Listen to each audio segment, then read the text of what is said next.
Эмне үчүн аялдардан пайгамбар келбеген деген суроо келет да. Байкасак баардык пайгамбарлар эркектерден болгон. Буга акыйдада кандай өкүм айтылган?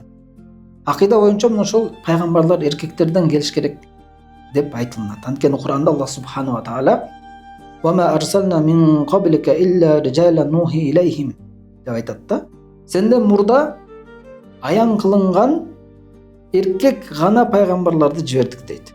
Мындай айтканда, жалаң гана эркек пайгамбарларды жибердик деп айтат да Алла Таала.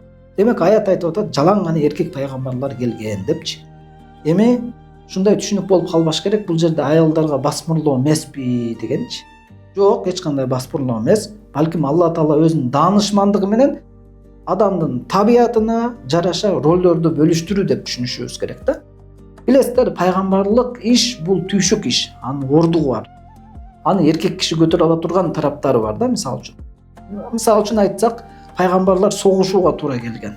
Анткени элдерди чакырып, ага ээрчүүчүлөр чогулгандан кийин башкалар душмандык кылып согуш жарыялашкан. Эркек ага мына табияты жагынан ага жарамдуу. Же болбосо пайгамбарларга кандайдыр бир кыйноолор, кордоолор, кыйноолор болгон. Эркек кишинин табияты аны көтөргөнгө жарамдуу.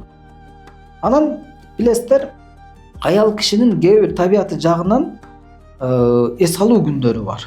Мисалы үчүн шариатта намаз окубай деле тура турган, болбосо аял кишилер өздөрү деле жакшы билет.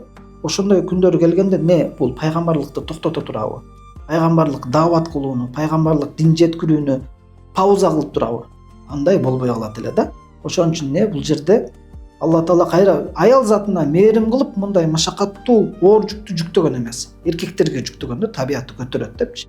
Кур'анда деле Аллах субханаху таала айтат: "Ла юкаллифуллаху нафсан илля вус'аха". Алла Таала пендеге көтөрө алган нерсесин эле жүктөйт дейт да. Бул жерде деле аял киши ал нерсени көтөрө албайт эле, табиятына каршы оор жүк болуп калат эле. Ошон үчүн аларга бербеди. Эч кандай биз басынып калдык, неге келбеди деп аял киши бир туура эмес ойлорду кылбашы керек.